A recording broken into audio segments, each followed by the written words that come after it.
Welcome to the show. We've just caught our breath after an eventful weekend in the Premier League, and yet another round of fixtures is upon us. Yes, Chelsea against Man United tops the bill on match week 13. We're going to be looking at what's happened in the 5 days since Ole Gunnar Solskjaer's departure and the leading candidates for the job. Well, their opponents continue to go from strength to strength. They are top of the league and they've progressed to the knockout stages of the Champions League.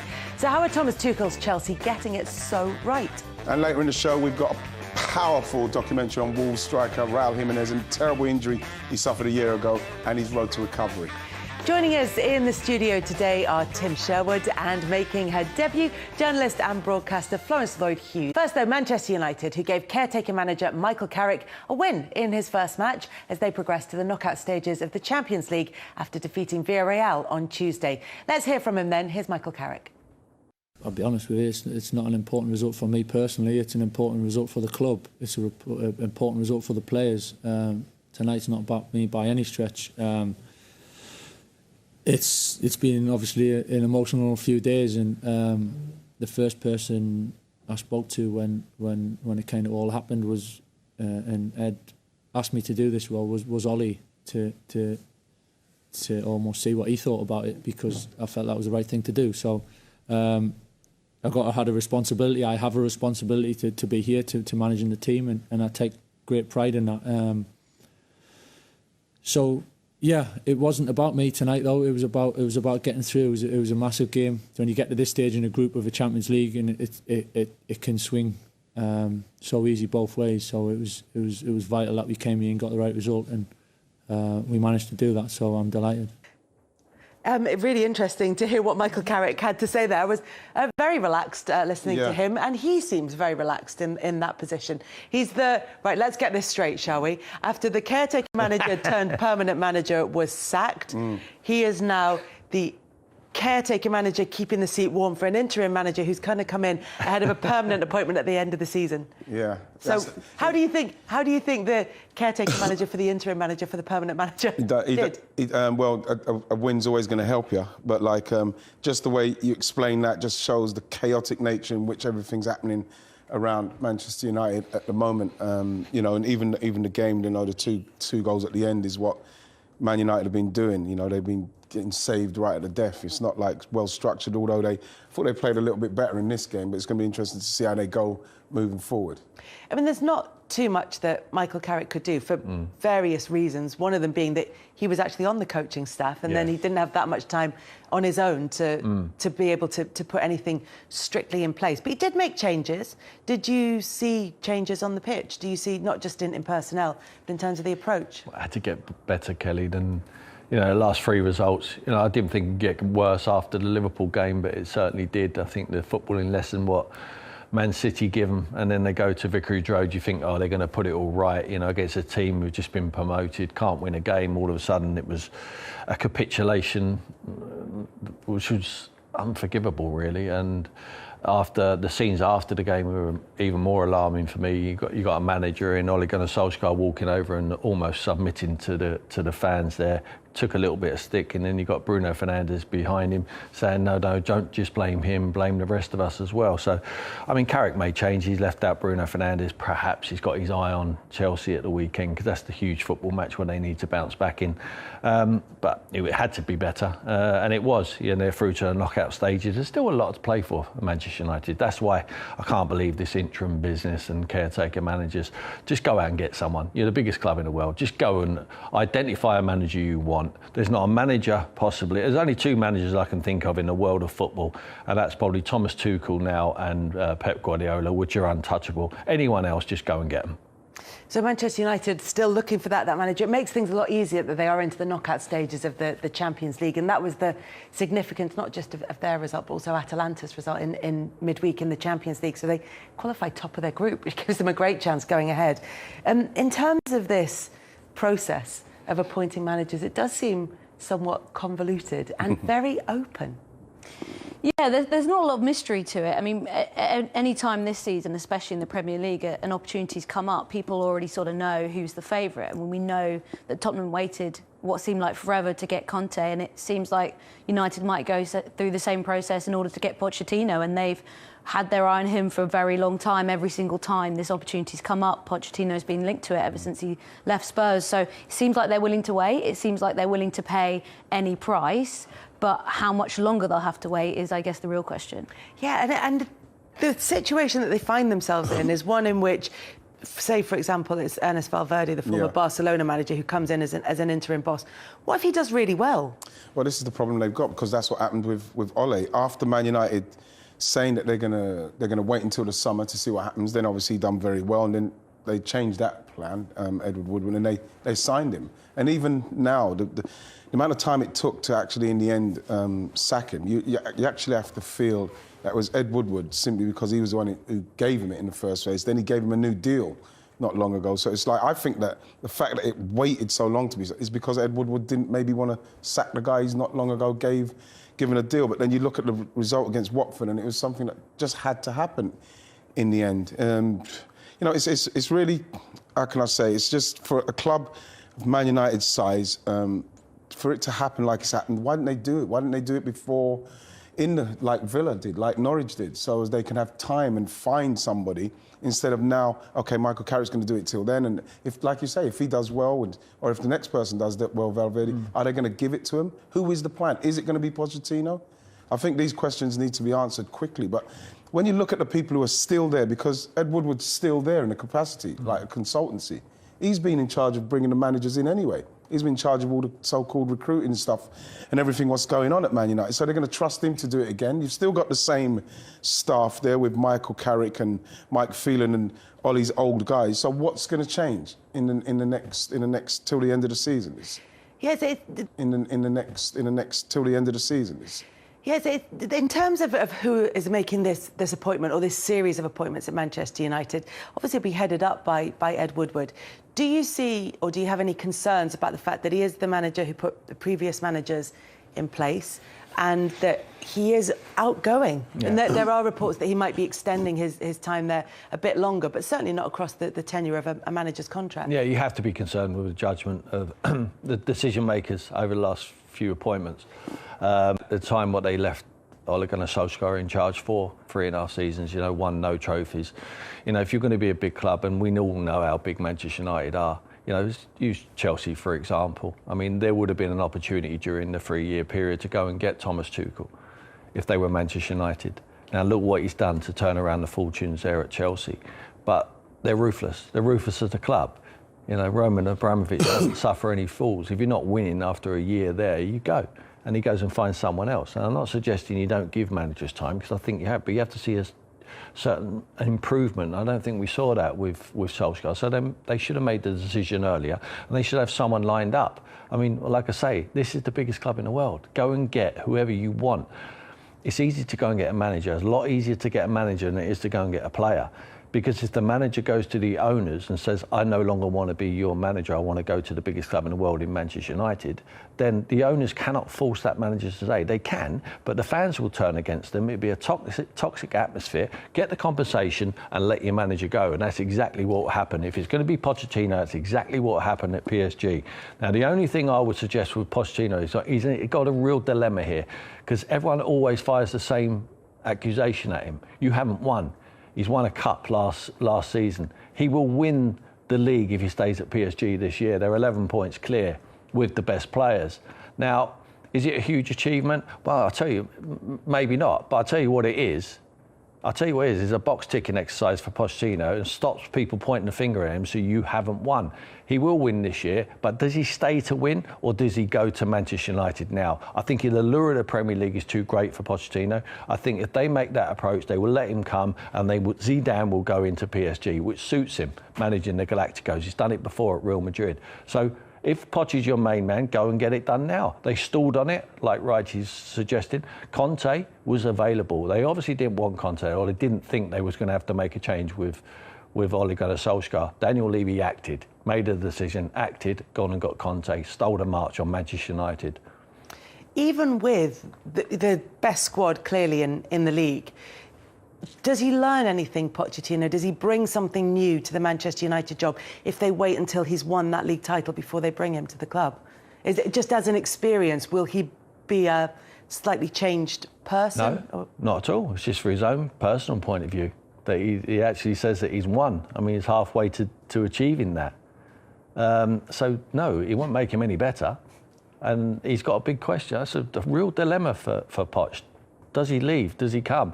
Man United have to say to him, we're not waiting for you. You come now or you don't come. We will have a replacement. I don't think Man United are, at the moment in the current climate, are able to miss out on someone like that again. This is the problem, I think, that Man United, not only fans but the players, and you listen to Ollie and you listen to what they say about DNA and stuff like that, and the Man United way and stuff. They've got to start to park that, simply because you mentioned Chelsea and Roman Abramovich. Because of the history of Chelsea, and you could almost say the same as Man City, Kels, they don't worry about the history and what we're meant to do and what we are and what, you know. Same thing happened with Arsenal. Same thing happened with Liverpool. You know, you could accuse them of that as well. They always going back on this history thing. This is why it's easy for someone like Roman Abramovich to go, bam, out, Frank, we love you, you're our legend, but that's not working. Whereas Man United, they'll drag it out. Arsenal, drag it out. You know, do stuff like that. Liverpool, look how long it took Liverpool to come back out because of the Liverpool. This is how Liverpool do it. And I think that Man United they've got to stop doing that and start moving to the next stage of what they've got to do. Yeah, in terms of that Manchester United way and the DNA, the sort of ethos, if you like, of the club, every fan likes to feel that their club is special, that it has something that makes it unique. It's the difficulty with Manchester United that they had the Ferguson years of so much success for such a long period that has become the Manchester United way, if you like, and that's because of one person. Yeah, totally, and I completely agree with Wrighty. I think you get wrapped up in your culture and your brand identity a lot, and I think United have focused on that a lot in recent years, and with everything that's gone in the background as well with the fans, it's important that they do that, because I think when times are tough, and we saw that with Lampard when he came in at Chelsea, it was perfect for what Chelsea needed. They needed a familiar face, they needed some nostalgia, they needed a feel-good factor, so you go with a club legend and you restore that, and then you wait for the right time, and then you get the coach, you actually get the coach. And United are in exactly the same situation now. They had the nostalgia, they kept the nostalgia for too long. The fans love it. The fans still love him. They were singing his name the other night as well. So there's no bad blood there, but they need to move on. They need to find the right coach. They need to not forget about the history, but evolve. You know, it's organic, and you have to move on. You have to look ahead and stop looking back. And I think as much as they love to obsess about it, it's holding them back, that obsession, by keep going on about this United way and a lot of the philosophies and the ethos. It's brilliant, but you also have to think about the football at the end of the day. Yeah, and almost the strength of the manager to be able to put that behind them, because I mean, you used Liverpool as one of the examples there. When Jurgen Klopp came in, it was not about forgetting about the past, but it was very much about looking to the future, whereas previous managers, even Brendan Rodgers, who had relative success, brought back the original "This is Anfield" sign, and there was that sort of harking back, whereas for a manager to be able to go into a club as big as Manchester United and say, this is now in my image, this club, is huge. Yeah, and I think now's the time for the reset, you know, and they have to do that now. I think Pochettino really is the correct man to do it. I'm not sure there's enough credible candidates out there. Valverde, they're talking about, yes, he's a fantastic manager, and I think he's an elite manager in Spanish football. You know, we need someone straight away. What are they going to do? They're not going to wait for Pochettino at the end of the season and write off this season. Still a lot to play for. Still wide open. Top three, no, I think is taken care of. Cannot win the Premier League. Can win the FA Cup, out of the Carabao Cup, in the knockout stages of the Champions League.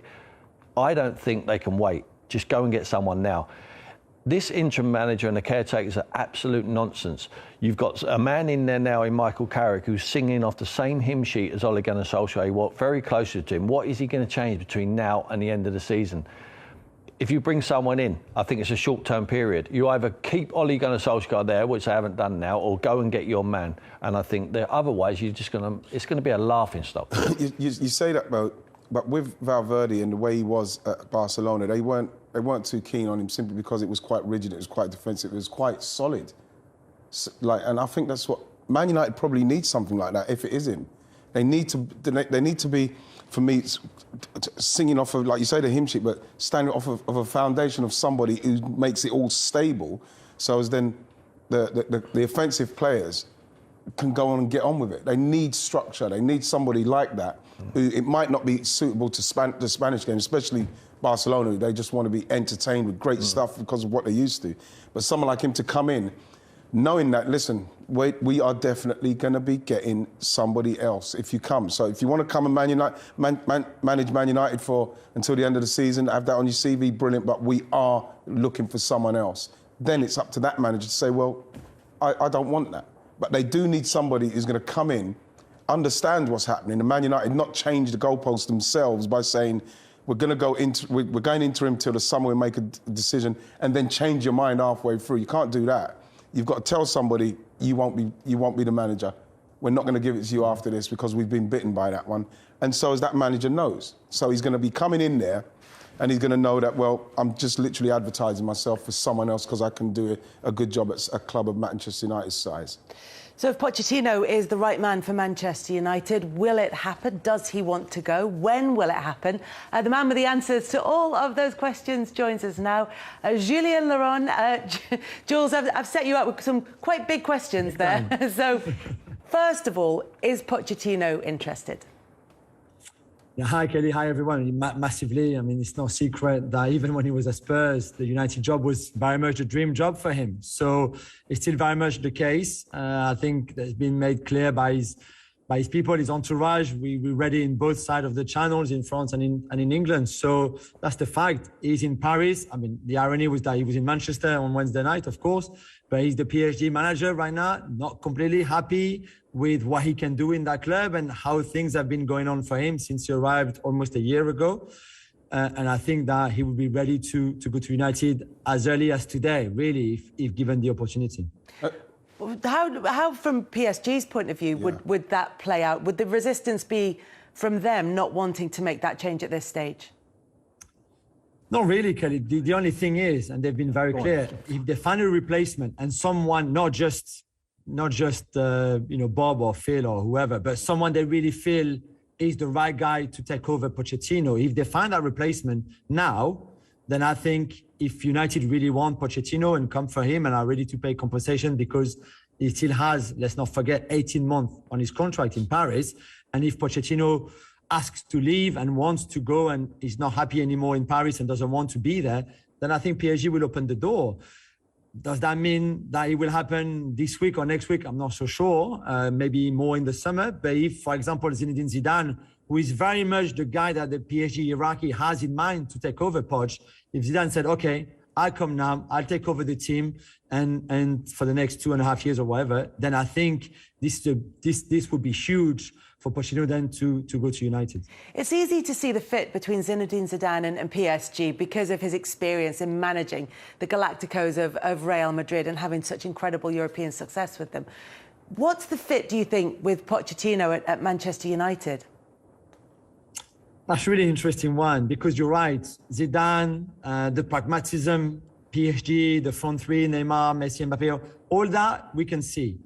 For Pochettino, the problem in Paris, and he's complained about it already publicly, privately, he feels he doesn't have enough time. He has to win whatever way. They're all about the Champions League, winning trophies, more trophies, when he wants time to put his high press together, to put the intensity that he wants, to maybe change a few players there and there. And he feels there's no time. He said in L'Equipe last week, my philosophy is too different than the PSG philosophy. So I have to go along with what the club wants, which is, again, not what he wants.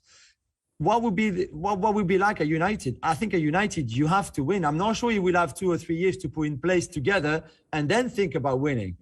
So I think I've got still a few question marks over, is he the right fit for United right now? I mean, he's a great coach and a great guy, but if he wants time, I'm not sure he will be allowed to have so much time at United. Yeah, Tim just mentioned Leonardo there, and that's where the conflict has been at PSG between Pochettino and the sporting director there.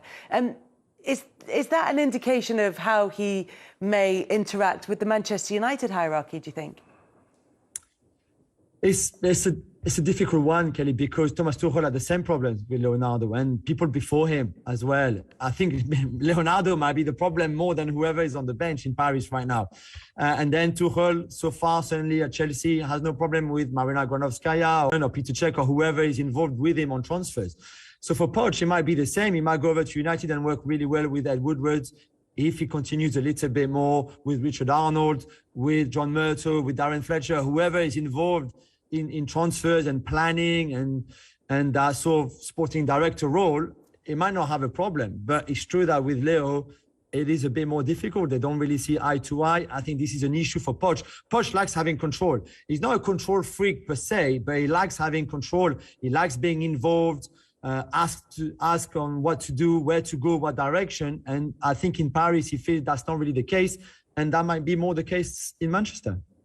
The other big question mark over Pochettino is the lack of trophies. There is a cup at Paris Saint-Germain, but not one of the prestigious trophies for the club.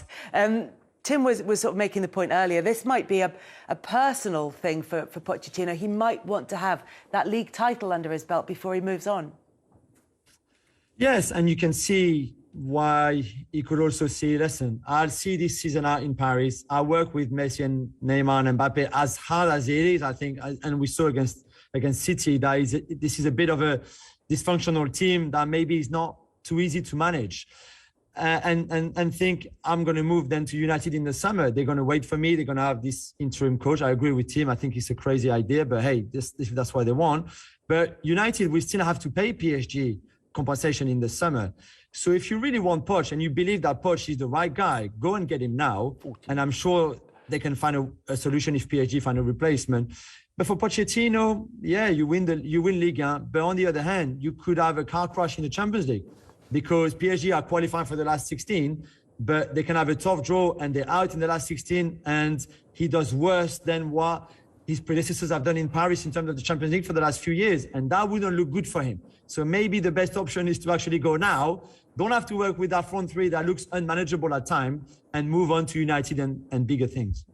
Julien, thank you very much for joining us. It's going to be fascinating to see how this one plays out.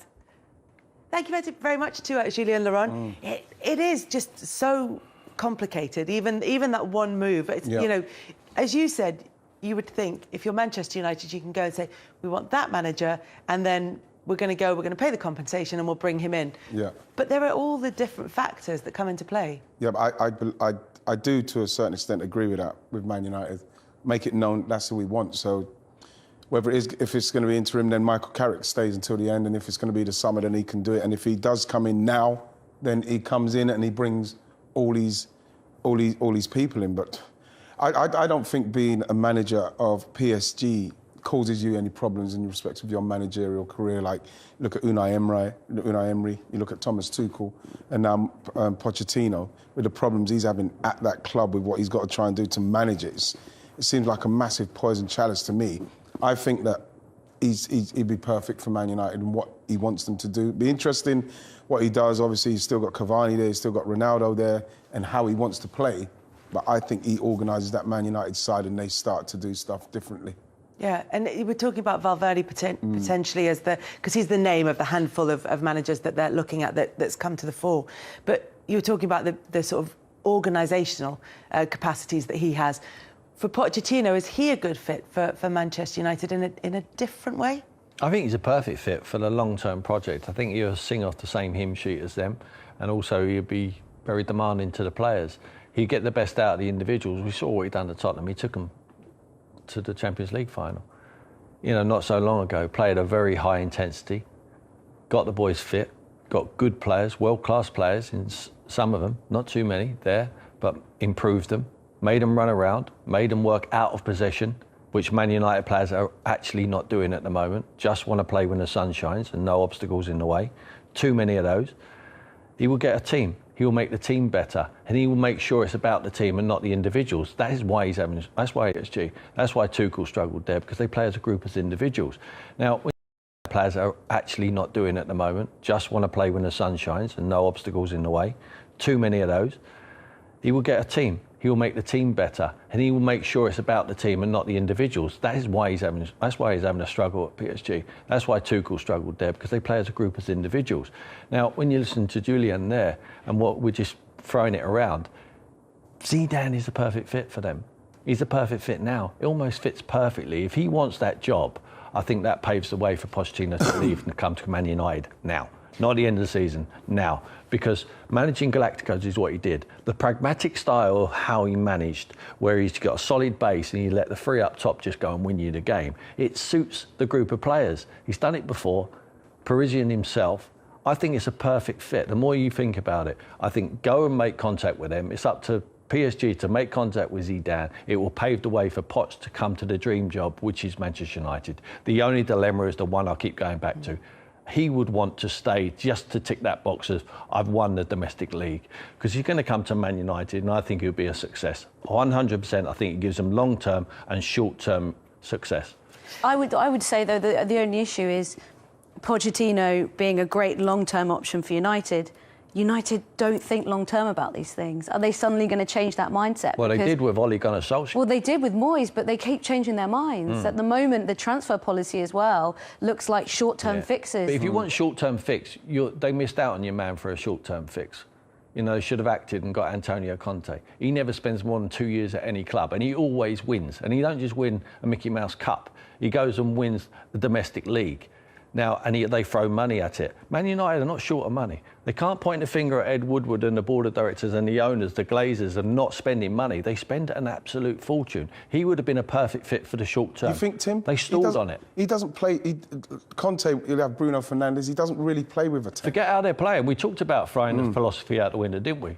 Earlier, it's got to have a reset. Don't worry about that. He's still got to play a style of football. He's still got to play a style of football where his team's press, his team's closed down. So you've got Cavani, you've got Ronaldo up the top. So he's going to need that. He doesn't play with number 10. You know what I mean? It would be interesting to see how that would have worked out, because he doesn't stay long in places, Conte. But I can't see how Man United would have been a team for him, Tim. I honestly don't. Not the way he is, even though he is short term. Going into that dressing room, he hasn't got the players to move around and do what he wants, I don't think. But if Pochettino does come, everything around the club has to change and make a long-term approach too. So the short-termism of just spending loads of money on a Ronaldo contract or spending loads of money on Sancho and then not really playing him, that has to change if you bring in a manager who you're expecting to be there for 5 years. Because at the moment, every single time they have done that with Moyes and potentially with Van Gaal, it's gone horribly wrong. Yeah. So that if you go for a manager that's long-term, everything has to change and be long-term as well. And I feel like the quest and the thirst for winning trophies, because of the past, it overrides that. It overrides actually the long-term strategic nature of it, because they're so obsessed with the here and now. Wow. It might be that what Jules said about Pochettino and the fact he likes to have that much control in a club might actually work in Manchester United's favour if he does get himself involved in